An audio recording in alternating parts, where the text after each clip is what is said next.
مدینه تا مرو مسیر هجرت شمس و شموس است بر سرزمین خورشیدآسای خراسان.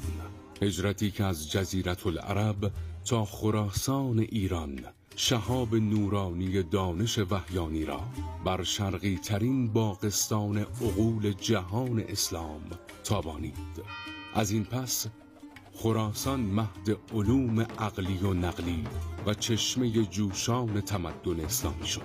با حضور تابناک و تمدنزای عالم آل محمد و آرمیدن پیکر مطهر ایشان در بوستان این اقلیم، حکیمان و عالمان و ادیبان نامآور چونان ستاره بر گرداگرد خورشید وجود و مدفن شریف ایشان پیوستند.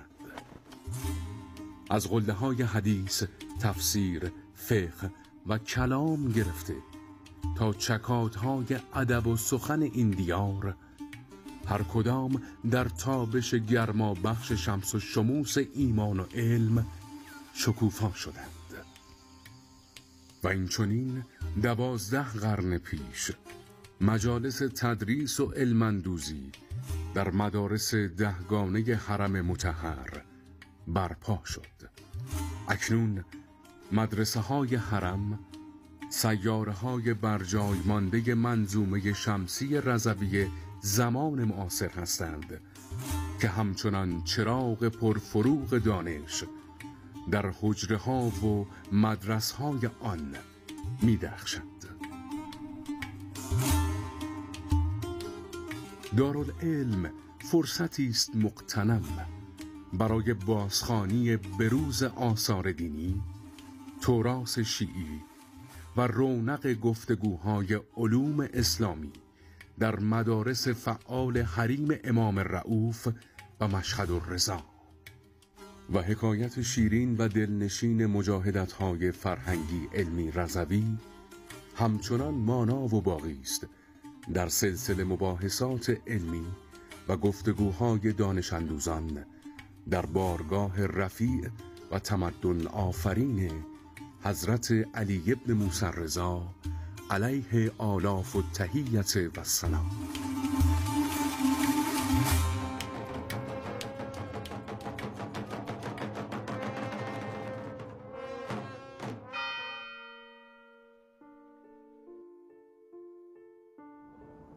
به نام خدا. سلام و درود به شما بینندگان ارجمند برنامه دارالعلم در مدرسه علمیه میرزا جعفر در حرم مطهر رضوی. میزبان شما عزیزان هستم. با ما همراه باشید. حجت الاسلام و المسلمین دکتر علیرضا قائمی نیا، پژوهشگر دین و فلسفه، متولد 1343 ارومیه، دانش آموخته حوزه علمیه قم، دکترای حکمت متعالیه و کلام دانشگاه تربیت مدرس تهران، استاد گروه معرفت شناسی پژوهشکده حکمت و دین، مدیر قطب علمی فلسفه دین اسلامی پژوهشگاه فرهنگ و اندیشه اسلامی، رئیس پژوهشکده حکمت اسلامی، سردبیر فصلنامه ذهن، نگارش 10 کتاب و 25 عنوان مقاله علمی درباره معناشناسی، تفسیر، دین پژوهی و فلسفه.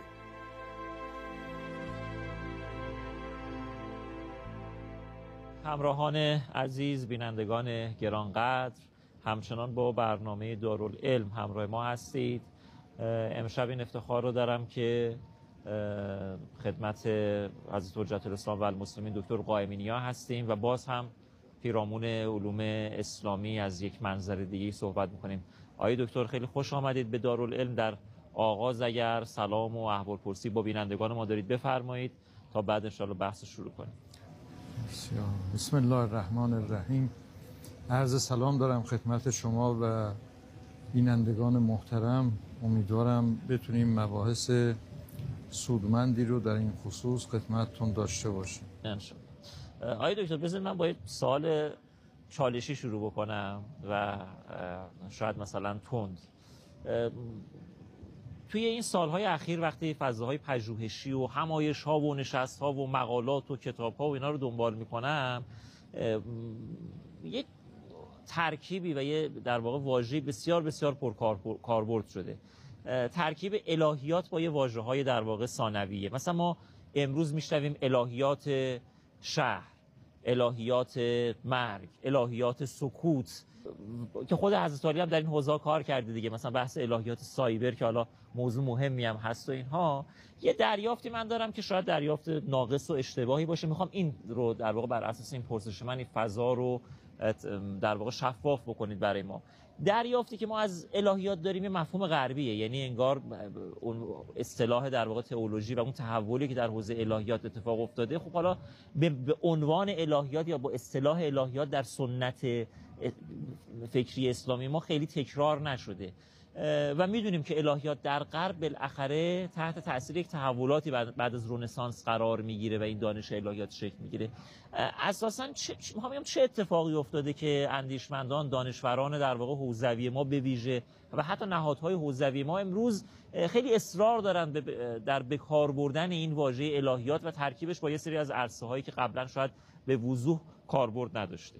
ببینید، الهیات در غرب خب دانشی بوده که از خدا صحبت می‌کرده، در قرون وسطی شکل گرفته و کار اصلی کلیسا بوده. اما در دوره جدید الهیات در واقع میتونیم بگیم کارکردهای بسیار زیادی پیدا کرده و مهمتر از همه اون جنبه انتقادیه که در واقع الهیات پیدا کرده. الهیات هم تو این پازل داره سیر میکنه، یعنی یه قدرت انتقادی به بشر میده که در واقع به فناوری‌های جدید نگاه انتقادی داشته باشه و بنیان‌های فناوری‌های جدید رو به عنوان مثال تحلیل کنه.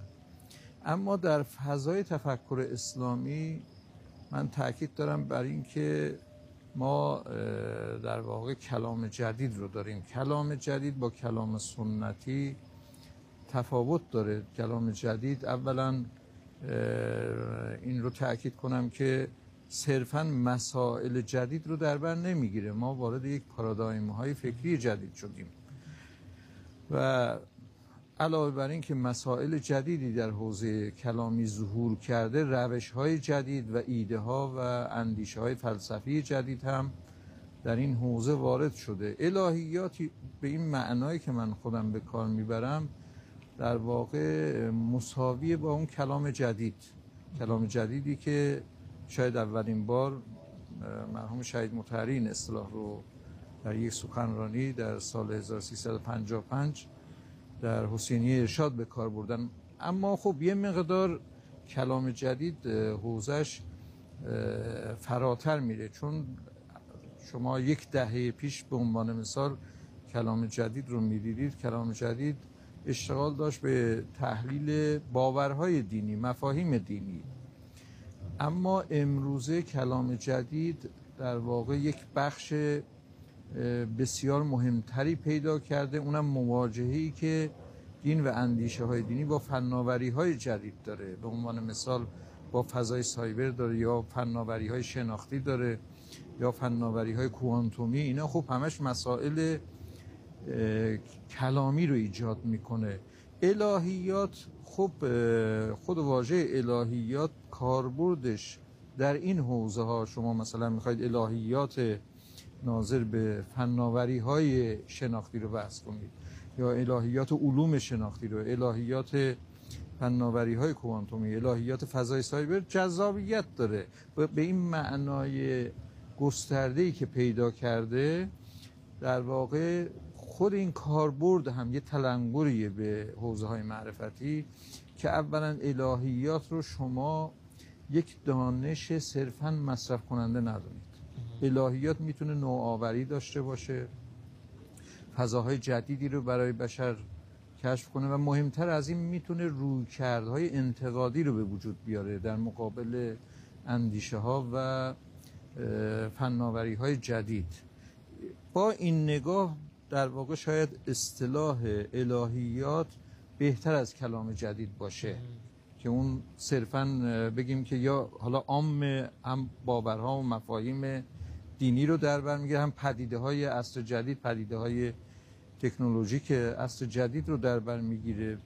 فناوری‌های خاصی که پیدا شدن، همه اینها رو در بر میگیره، ولی الهیات به اون در واقع حوزه اختصاص پیدا کنه. بله.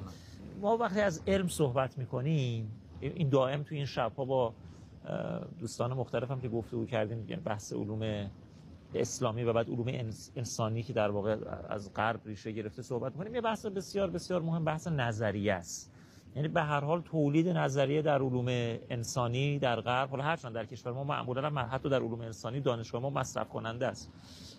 اینکه چقدر علوم اسلامی اگر بخواد همین رویکردی که حضرت علی می‌فرمایید، یعنی بتواند با فضای جدید بتونه تفسیر کنه، مسئله بسازه، تدقیق مسئله بکنه، مسئله رو حل بکنه، چقدر تونسته در نظریه سازی موفق باشه. به عنوان مثال مثلا من یه شب دیگه این رو مطرح کردم، مثلا ما در حوزه زبان شناسی، چون در حوزه قرآن هم از طریق تخصصی کار کردید، مثلا مثل بحث‌های کانسپچوال متافور مثلا یا استعاره مفهومی، نظریه است در حوزه زبان شناسی خیلی هم کاربستنی در حوزه علوم اسلامی خیلی از دوستانی که با زبان شناسی آشنا هستن استفاده میکنن. به نظر میرسه بازم ممکنه تصور ناقص من باشه که ما باز هم در این حوزه ها داریم از همون نظریه هایی که برآمده از اون طرف هست استفاده میکنیم. علوم اسلامی ظرفیتش در نظریه سازی با همون معنای جهانیش، یعنی که بتونه در فضای علمی جهان در واقع ایفای نقش کنه، چه وضعیتی داره؟ ببینید، خود نظریه سازی و نظریه پردازی به نظر من دو تصور ازش میشه ارائه کرد. یکی این که شما فرض کنید که یک اندیشمندی از صفر شروع میکنه با اون داشته هایی که حالا داره از سنت خودش و راجع به موضوعات و مسائل جدید نظریه پردازی میکنه. این یه تصوریه که وجود داره. این تصور به نظر من تصوریه که غلبه میکنه در خیلی از تحلیل هایی که از علوم انسانی اسلامی ارائه شده و این تصور رو من درست نمیدونم. تصور دیگر اینه که نه، شما در جریان علم قرار میگیرید و تکیه میزنید به اون در واقع دستاوردهایی که یک علم داشته، با نگاه انتقادی تلاش میکنید نظریه‌ای رو ارائه بدید، در درون ماجرای علم قرار میگیرید. مشکل اصلی به نظر من این جریانی که تحت عنوان علوم انسانی اسلامی مطرح میشه و من خودم هم خب تقریر خاصی از این در واقع این علوم دارم که اون باید سر جای خودش ازش بحث کنم، اون چیزی که در واقع اکثریت رو به خودش مشغول کرده اون تصور نخسته که در واقع خیلی از دوستان ما فکر میکنن که میتونن بدون اینکه در ماجرای اون علوم قرار بگیرن بیان خودشون یک نظریه مطرح کنن و چون خودشون در ماجرای اون علم قرار نگرفتن میتونن وصف اسلامی بهش بزنن. اینو من درست نمیدونم. میگم اصلا ماجرای علم به این شکل پیش نمیره.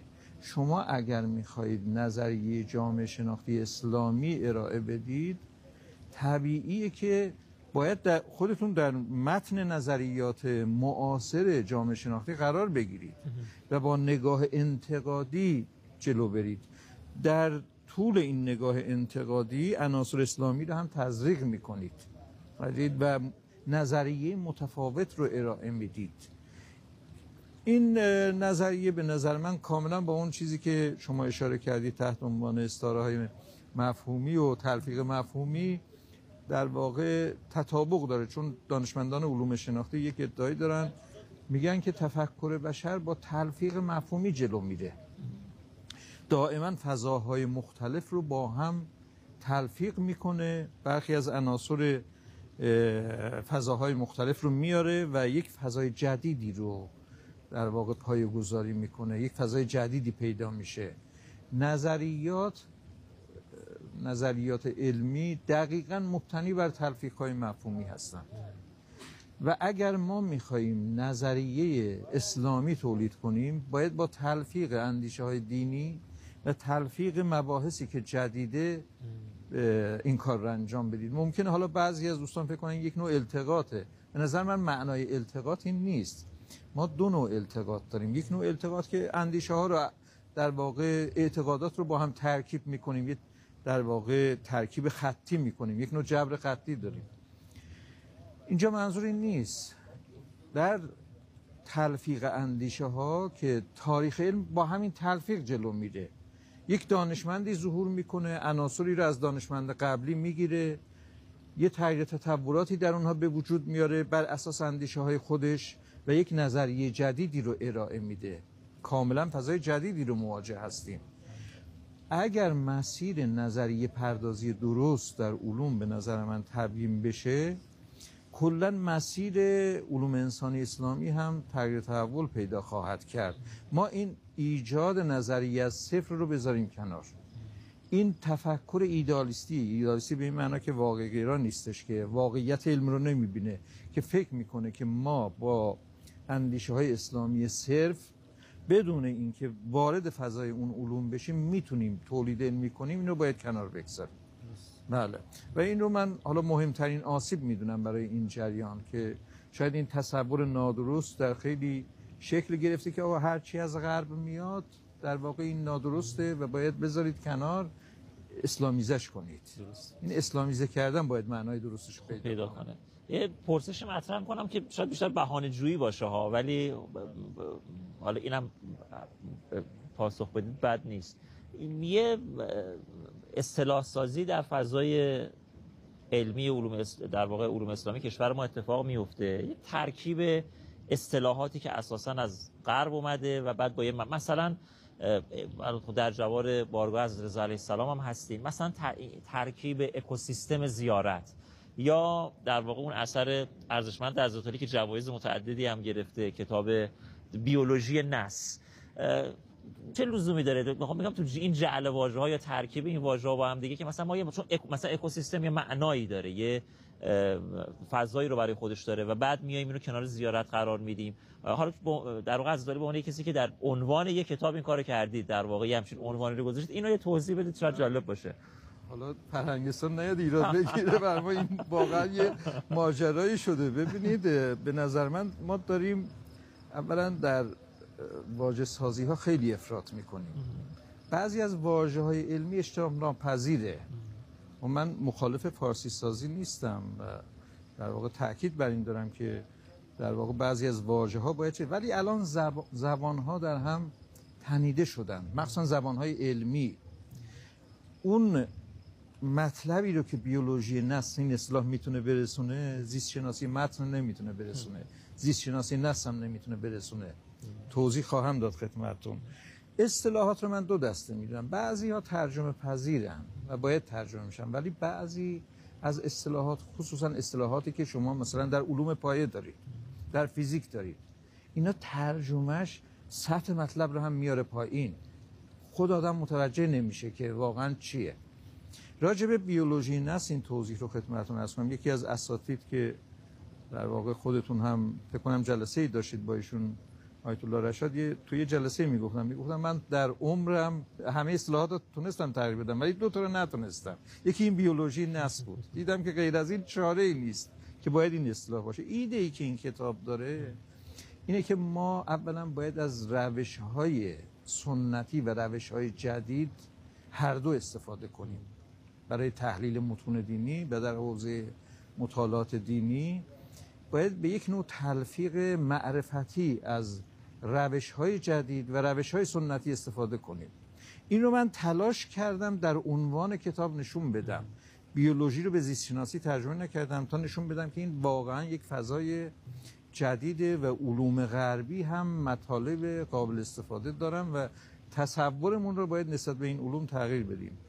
خود نثر رو کلمه عربی به کار بردم، نه کلمه متن، که خواستم بگم اون نگاه سنتی هم باید به نحوی حفظ بشه.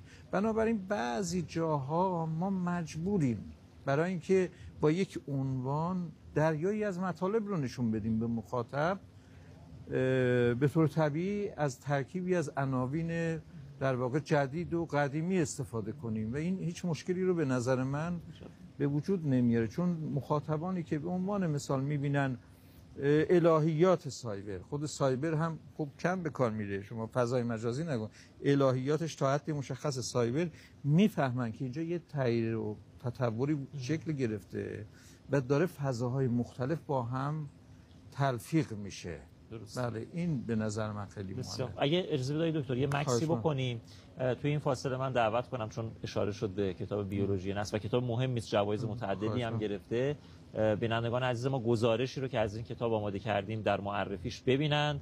برمیگردیم و گفتگو با دکتر قائمینی رو انشالله ادامه خواهیم داد.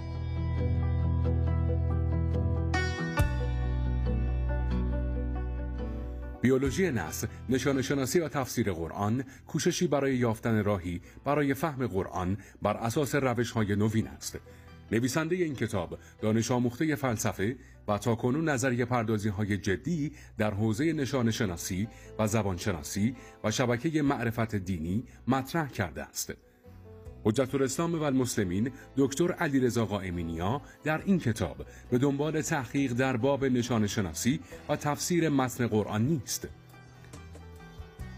پژوهش ایشان در ارتباط با نشان شناسی در تفسیر قرآن و تحقیقی بینارشته است درباره ارتباط دستاوردهای دو حوزه مختلف نشان شناسی و تفسیر قرآن. کتاب بیولوژی نسل در 11 فصل سامان یافته و برای اولین بار در ایران و زبان فارسی مورد توجه قرار گرفته است. نشان شناسی، مفاهیم و کلیات، ارتباط وحیانی، ماهیت و ویژگی نسل و فعالیت‌های تفسیری، تحلیل ساختار نسل، معانی و دلالت‌های نسل و سیاق، ساختار روایی نسل، تفسیر بینامتنی قرآن، بسط معانی بینامتنی و پایان ناپذیری معانی نسل عناوین 11 فصل را تشکیل می‌دهند. همچنین کتاب بیولوژی نسل دارای 3 ضمیمه است. عنوان ضمیمه اول آن، معناشناسی قرآن، راهی به جهانشناسی آن است که به بررسی دیدگاه معناشناسی قرآن از نگاه ایزوتسو می‌پردازد. ضمیمه دوم، کتاب ارتباط وحیانی و تاریخیت نسل نام دارد که به بررسی تاریخی نسل یعنی دیدگاه نصر حامد ابوزید اختصاص دارد. آخرین ضمیمه نیز مدل ارتباط متنی امبرتو اکو، نشان شناس و فیلسوف ایتالیایی است که این مدل را به همراه نمودار نشان می‌دهد. می‌توان این اثر تحقیقی در باب ارتباط نشان شناسی و تفسیر قرآن را به نوعی بازخوانی نشان شناختی تفسیر المیزان نیز دانست.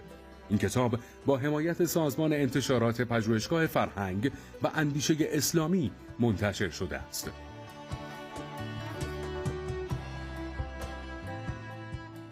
آشنا شدید با کتاب بیولوژی نسل. برمیگردیم به ادامه گفتگو با دکتر قائمینیا. آقای دکتر، یه مسئله‌ای که وجود داره اینه که به هر حال در فضای علمی جهان ما با یه پارادایم های مواجه هستیم که این پارادایم ها حاکمه و اگر ما بخوایم در این فضا و در فضای کلی بخوایم صحبت کنیم، من سوالم اینه، این علوم اسلامی ما با همه ویژگی هایی که دارند و چارچوبشون و قالبشون و روششون و اینها، اگر بخوان از صرف جغرافیای خود ما خارج بشن، یعنی واقعا علم باشن برای انسان، الان نسبتشون با این پارادایم های کلی چجوریه؟ چه نسبتی دارند؟ میتونن هماهنگ بشن؟ اصلا باید هماهنگ بشن یا نه کار خودشون رو میکنن؟ این مثلا فقه به عنوان علم اسلامی چه نسبتی با اون پارادایم های حاکم در فضای علمی دنیا داره؟ بحث کردن در این مورد خیلی دشواره. دلیلش اینه که این دوگانگی رو آدم احساس میکنه. شما در وهله اول که مواجه میشید با این دانش‌ها، این فضای اونها کاملا متفاوته. فضای مطالعات اسلامی کاملا متفاوته. شاید در واقع این علوم انسانی اسلامی که مطرح میشه ناشی از درک این دو نوع پارادایم کلیه که یکی پارادایم در واقع مطالعات اسلامی و پارادایم تفکراتی که وجود داره. این دوگانگی در واقع این آرزو رو برای دانشمندان اسلامی پدید آورد که بتونن به نحوی یه حالا آشتی برقرار کنن بین علم و مطالعات سنتی.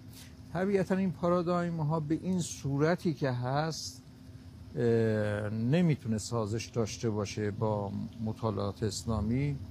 من برمیگردم باز به اون بحث تلفیق. ببینید مثال من فلسفه ارسطویی وقتی وارد عالم اسلام شد با اندیشه‌های اسلامی خیلی همخوان نبود. یعنی ارسطو اونگونه که در غرب بود، ارسطو اونگونه که در واقع بود، با تفکر دینی و اسلامی سازش نداشت. اما اندیشمندانی مثل ابن سینا و فارابی اینو از فیلترهای تفکر اسلامی گذروندن. لذا ارسطویی که در عالم اسلام ظهور کرد غیر از ارسطویی که در عالم یونان میبینید شما. یک نوع تلفیق مفهومی به وجود اومد. این تلفیق‌های مفهومی یعنی اینکه اون فضای مفهومی وقتی وارد این فضای مفهومی میشه رنگ و بوی این فضا رو میگیره و متناسب با این فضا پیش میره. عناصری که قابل جذب در این فضا باقی میمونن، عناصری که قابل جذب نیستن اینها حذف میشن.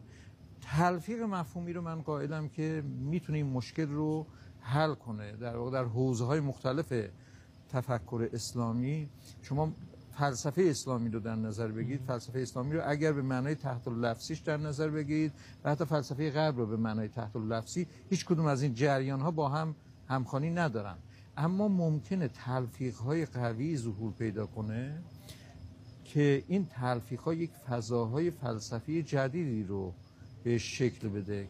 در این فضاهای جدید اندیشه های اسلامی هم هست، اندیشه های از فلسفه اسلامی هست و اندیشه های از فلسفه غرب هست. اینا با هم به نحو مناسب و دقیقی تلفیق شدن. تنها راه غلبه بر این رو در واقع این تلفیق معرفتی میدونم. اینم نیازمند یک نوع فعالیت انتقادیه که در واقع هم نسبت به تفکر غربی و هم نسبت به سنت تفکر اسلامی یک فعالیت انتقادی شکل بگیره. ما اینطوری فکر نکنیم که هر چیزی که در عالم اسلام گفته شده درسته. این درست نیست. یا هر چیزی که در غرب گفته شده باطله. این نگاه رو باید بذاریم کنار. در عین حال سنت تفکر اسلامی کلیتش رو عرض میکنن و الا خب اون عناصر ممکنه بعضی نسبت داشته باشه، بعضی کلیت تفکر اسلامی یه نسبتی با کتاب و سنت داره که این رو نباید فراموش کرد. این تلفیق میتونه اون عناصر متناسب رو کشف کنه. درست. بله. ما با پدیده ها که در واقع مواجه میشیم و میخوایم اینا رو تحلیل کنیم و بررسی کنیم اینها به کمک علوم، یه مسئله‌ای داریم، میخوام این رو اشاره بکنم، توضیح بدید. اینکه فهم عرفی که از پدیده ها وجود داره، وقتی باز از علوم اسلامی صحبت میکنیم، نسبت فهم عرفی با اون کاری که در واقع علوم اسلامی باید انجام بدن، مثلا یه فهم مثلا فرا عرفی، این به چه شکلی؟ اینو یه تصویری ازش برامون ارائه بدید. برخی از علوم که بر فهم عرفی مبتنی شدن، شما مثلا در فقه میبینید مبنا رو فهم عرفی قرار میده، اما برخی از دانش‌ها بر تعمیق فهم عرفی استوار شدن. مثل خود فلسفه، میگن مرحوم علامه طباطبایی در درس‌های فلسفه‌شون میفرمودن که فلسفه تعمیق فهم عرفیه. این تعمیق معنا داره، یعنی وقتی فهم شما عمق پیدا میکنه، حتی اون فهم عرفی هم دگرگون میشه و یه ابعاد جدیدی پیدا میکنه. دانش‌ها از این نظر متفاوتند و طبیعتاً ما نیازمند تعمیق هستیم.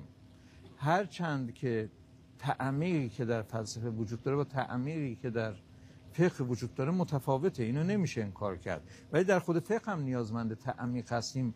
بعضی از موارد واقعاً باید از اون فهم‌های عرفی فاصله بگیریم تا بتونیم نظریات در واقع کاربردی تری در فقه ارائه بدیم. راجع به فضای سایبر، الهیات سایبر، این خود شما این مثالی زدید، ما به هر حال از معرفت داریم صحبت میکنیم دیگه. مسئله معرفته. توی جهانی که امروز بالاخره اطلاعات نقش جدی و اساسی ایفا میکنه، یعنی همین فضای سایبر هم که صحبت داریم میکنیم دائما از تبادل اطلاعات و انباشت اطلاعات داریم حرف میزنیم. این نسبتی که در واقع امروز اهمیت اطلاعات پیدا کرده در فضای معاصر با نگاهی که ما باید به معرفت، دریافتی که از معرفت و معنا داشته باشیم، این رو چجوری میشه برقرار کرد؟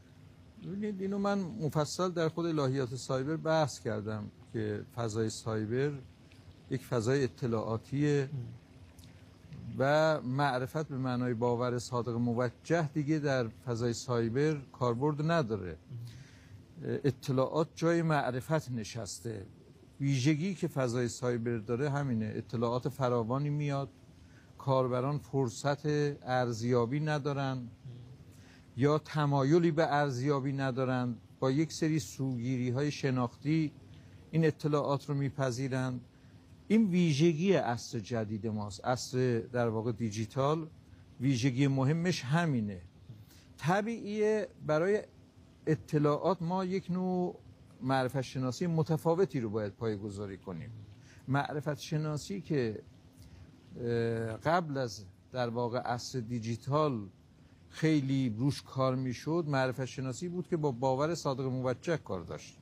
در عصر جدید، عصری که فضای سایبر هست، بعد موبایل هست و تکنولوژی های اطلاعاتی هست، باید یک نوع معرفت شناسی ناظر به اطلاعات رو پایه‌گذاری کنیم و این خب نیازمند یک کار بسیار گسترده‌ایه که ما ببینیم اگر دنبالی نباشیم که در واقع باور صادق موجه رو به دست بیاریم، چه تعاملی باید با اطلاعات داشته باشیم. خب این اشاره کردم نیازمند یک نوع معرفت شناسی بسیار در واقع پرتوانیه که باید این تأسیس بشه. البته در خود عالم غرب تلاش‌هایی صورت گرفته برای تأسیس معرفت شناسی اطلاعات، کارهایی صورت گرفته، ولی کارهایی که صورت گرفته بیشتر کارهایی هستن که انتقادی هستن. یعنی به عنوان مثال میان اینها مغالطات اطلاعاتی رو دسته‌بندی میکنن که شما چگونه از این در واقع مغالطات اجتناب کنید در فضای سایبر. اما جستجو کردن حقیقت در واقع دشوار شده در این فضا. علوم اسلامی هم به نظر من باید متناسب با این معرفت شناسی تغییر و تحولاتی پیدا کنه که بتونه متناسب با فضای اطلاعات پیش بره. راستای همین فرمایشتون اشاره فرمودید به اینکه در فضای جدید ما نیازمند تلفیق اندیشه ها هستیم. چیزی که به نظر میرسه حالا در فضای در دانشگاه هم هست، اما در فضای حوزوی ما هم وجود داره. این آسیب هست دیگه، یعنی عدم اصلا آشنایی با این اندیشه ها و من نمیدونم واقعا چقدر اندیشه های معاصر و روز نو به نو داره اندیشه در دنیا دچار تحول میشه. نمیدونم اصلا چقدر با این فضای روز در تعامل هستن، اما اگه بخوایم این اتفاق بیفته، یعنی شکل بگیره این تلفیق اندیشه، بالاخره نیازمند روش دیگه. یعنی باید در یه بستری و برای یک روش اتفاق بیفته. با توجه به وضعیت موجود روش رو چی میدونید؟ روشی که بشه اون رو محقق بکنه. ببینید به نظر من باید اول بر یک جهل مرکب غلبه کنیم. نگاهمون رو به عالم فکر و عالم غرب تغییر بدیم. من معمولا در مباحث مختلفی که دارم میان غرب سیاسی و غرب فکری فرق میگذارم. غرب سیاسی که خب این همه مشکلات رو برای کشورهای اسلامی در دوره جدید به وجود آورد، اینو نمیشه انکار کرد و باید با غرب سیاسی در واقع مبارزه کرد. اما غرب فکری فرق میکنه، این دوتا یکی نیستن. این جهل مرکبی که دامن ما رو گرفته و ما فکر میکنیم که اهل غرب اهل فکر ندارن، این باید کنار نهاده بشه. بزرگان ما اینجوری نبودن. شما میبینید مرحوم مطهری، مرحوم علامه طباطبایی، اینا تلاش میکردن با اندیشه های جدید غربی آشنا بشن. اگر در وهله اول بر این در واقع جهل مرکب غلبه کنیم، به نظر من کار بزرگی کردیم و واقعا متوجه بشیم که عالم جدید، عالم اطلاعات، دم به دم اندیشه های جدید میان که اینا برای خودشون عمقی دارن و رفته رفته خب ببینید یه ویژگی تفکر غربی داره که شاید در بین متفکران ما کمتر بوده. تفکر غربی تلاش میکنه دائما خودشو بازسازی کنه. یک اندیشمند بیاد ناظر به اندیشمند قبلیه، یا حرفای اینو نقد میکنه یا سعی میکنه چی کنه، تک میکنه. این ویژگی تداوم در میان اندیشمندان ما کمتر بوده. یه اندیشمند یه گوشه کار میکرده، دیگری کار یا با کارون آشنا نبوده یا اصلا اهمیت نمیداده. در عصر جدید این تداوم باید جدی گرفته بشه. اگر میخوایم رشد فکری و علمی پیدا کنیم، من باید کار آقای الف رو که تو این زمینه کار کرده، مثلا راجع به نشان شناسی قرآن کار کرده، من باید کار اون رو دنبال کنم، نقداش رو دنبال کنم، تکمیلش کنم و دیگران هم کار منه. خب این بازسازی، روحیه بازسازی به نظر من رمز موفقیته که به طور جد کارهای همدیگر رو دنبال میکنن و اندیشه های جدید متولد میشه. درست. این باید ویژگی خوب در حوزه های علمیه در دانشگاه های ما جدی گرفته بشه. گویا دانشمندان ما تو حوزه های مختلف ساکن جزایر مختلفی هست، جزایری که با هم هیچ ارتباطی نداره و اگر هم ارتباط داشته باشه این ارتباط در حد نفیه، در حد نقده، بیش از این پیش نمیره. درست.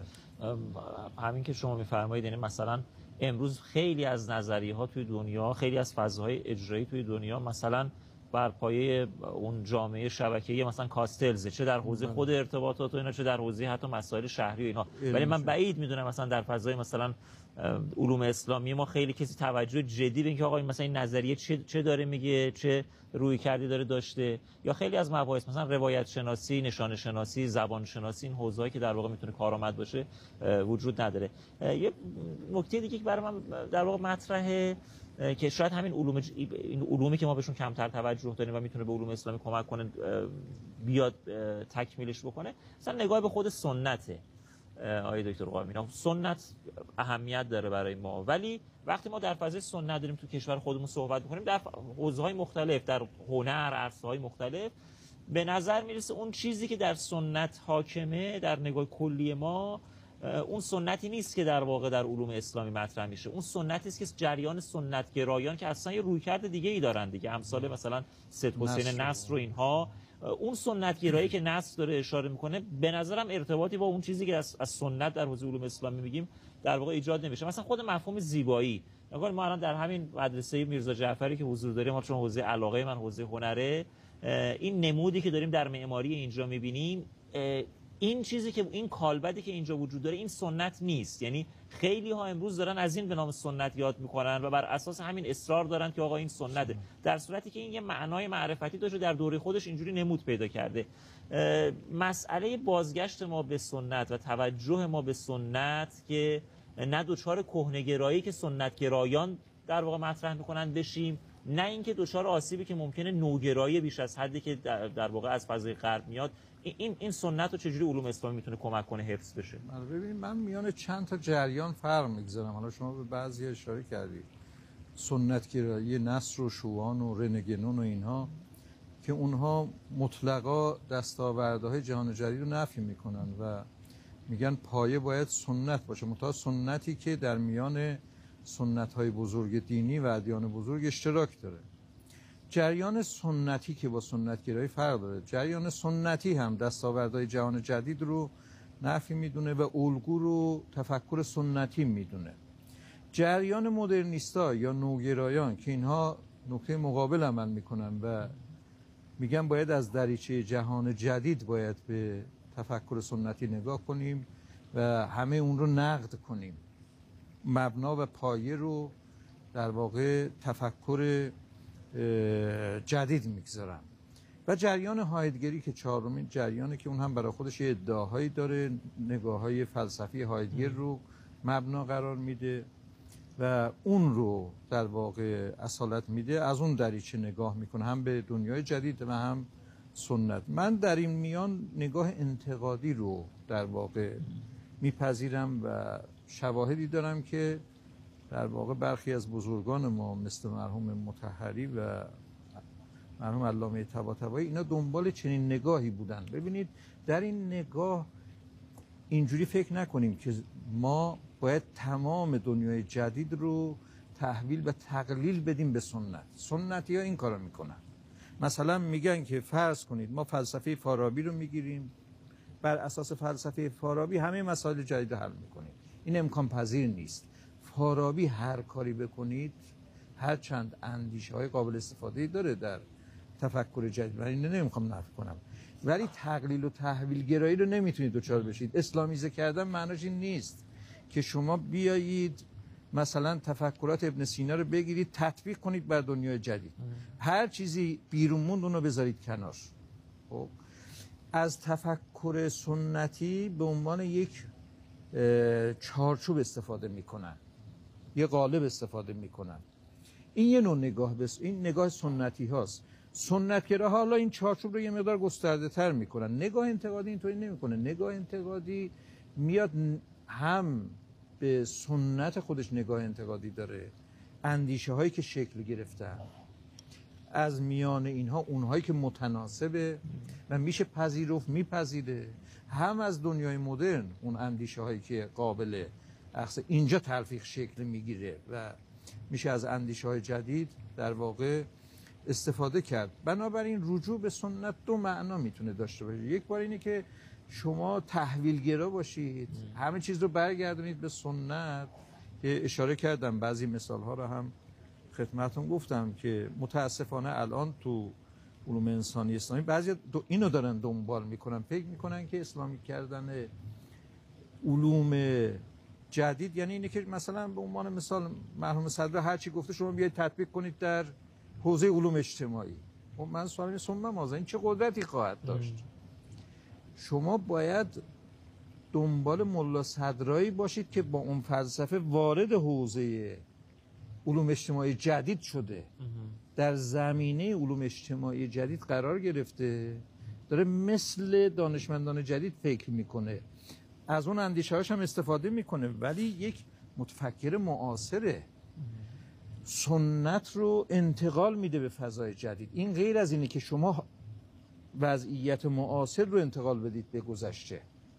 ارجاع به معنای دوم رو من بیشتر بهش اهمیت میدم و میگم این مشکل معرفتی ما رو میتونه حل کنه. این رویکرد انتقادی و که اشاره کردید که لازمش استقرار تفکر انتقادیه، پرسشم اینه به هر حال به نظر میرسه اگر به تفکر انتقادی قائل باشیم و اون رو همونطور که در جهان غرب تفکر انتقادی رو یکی از عوامل توسعه خودشون میدونن، در کنار یه چیزایی مثل تفکر خلاق و اینها، پایه و اساس تفکر انتقادی رو اگر نوعی شک‌گرایی بدونیم، چقدر در سنت، در فضای فعلی علوم اسلامی ما و مراکزی که علوم اسلامی رو پیگیری میکنن، اساساً در نظام آموزشی در شیوه برخورد این تفکر انتقادی رو ارزم به حضور شما ترویج میکنن. ببینید وقتی سنت میگم من طبیعی سنت به معنای احادیث نیست، طبیعی ثابتات و قطعیاتی داره. اون شما بذارید کنار، متفکر اسلامی باید پایبند اون ثابتات باشه، امور قطعی باشه، امور قطعی دین باشه. بحث من بر سر در واقع مجادلات علمیه که در طول تاریخ اسلام شکل گرفته. یه فلسفه به عنوان مثال ابن سینا داشته، فلسفه مشا، بعد فلسفه اشراق، بعد فلسفه صدرایی، بعد شما میبینید نوصدرایی، حرفای متفاوتی. طبیعی در مواجهه با مطالب علمی که در سنت ما شکل گرفته، نگاه انتقادی معناش اینه که یک شک دستوری شکل بگیره، نه شک مضمونی. شک مضمونی رو میذارم کنار، نه اینکه اینها رو منکر بشید. طبیعی در مقام ارزیابی تقدس به هیچ کدوم ندید. اگر میبینی اینا هیچ نمیتونید اثبات کنید که اینا با کتاب و سنت نسبت دارن، بیاید اینها رو در واقع بهش تقدس نبخشید و مورد ارزیابی قرار بدید. ببینید چه مقدار میتونن در مقابل نقدها در فضای جدید تاب مقاومت داشته باشن و میتونن جان سالم به در ببرن. این خیلی اهمیت داره که اونهایی که جان سالم به در میبرن در واقع میتونن به ما کمک کنن. این نکته هم اضافه کنم، ببینید آشنایی با مباحث جدید اینطوری نیست که یک سری اصول جدید به دست بده، بلکه زمینه فکری ما رو هم تغییر میده، نگاه ما رو به سنت تغییر میده. سنت من بعضی جاها تشبیه میکنم، میگم مثل یک کوهی از یخه، یه بخشی در طول تاریخ ظهور کرده، بخش زیادی از سنت، ناگفته های سنت بیشتر از گفته هاشه. اتفاقا سنتی ها رجوع میکنن به گفته ها، ناگفته ها رو میذارن کنار. به نظر من در این مواجهه انتقادی اون ناگفته های سنت بیشتر ظهور خواهد کرد، چه بسا اونها برای ما مفیدتر باشن در فضای جدید. باید رو اونها کار کرد. درست. بسیار. ما فرصتمون در واقع تمام شد، رسانه است و محدودیت‌های خودش. اگر خطاب به بینندگان نکته پایانی دارید بفرمایید دکتر. من تشکر میکنم در واقع از این بحثی که ترتیب دادید. طبیعی سوالهای بنیادی بود و فرصت بیش از این اقتضا نمیکنه که ما راجع به اینها بحث کنیم، ولی به نظر من مواجهه فکری عالم اسلام با عالم جدید غرب یه مواجهه جدی، راجع به این باید بسیار فکر کرد. این مباحث شاید در واقع در حد سرنخ‌هایی برای بینندگان باشه، ولی خب یک بحث واقعا جدی نیاز به مباحث معرفت شناختی گسترده تری داره. بله. خیلی ممنونم که این فرصت رو در اختیار ما قرار دادید. از همراهان عزیزمون هم تشکر میکنم. امشب تلاش کردیم نسبت به وضعیت علوم اسلامی در این کوران فضای علمی جهانی و ظرفیت‌هایی که داره گفتگو بکنیم. همونطور که آقای دکتر قائمینی هم اشاره کردن، اینها هر کدوم یک روزنه‌هایی است که میتونه بحث‌های متعددی رو باز بکنه و علاقه‌مندان به حوزه علم و علوم اسلامی میتونند در این حوزه‌ها کارهای تخصصی‌تر و دقیق‌تر بیشتری رو انجام بدن. رسانه هم طبیعتاً باید در موعد مقرر خودش این مباحث رو باز بکنه. خیلی ممنونم که با ما همراه بودید در جوار بارگاه ملکوتی حضرت رضا علیه السلام. همه شما بزرگواران رو به خدا می سپارم.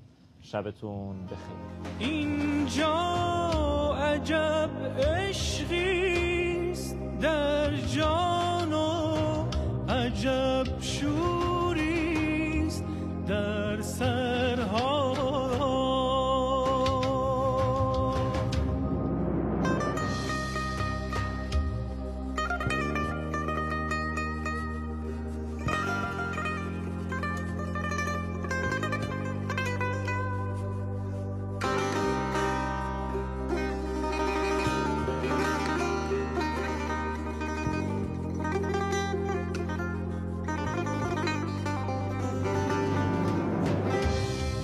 بنشین کنار حوض کاشی و تنفس کن، نسیمی را که می روبد غبار از روی باورها، و من آهسته زیر لب برای خویش می گویم خدایا باز کن بر عاشقان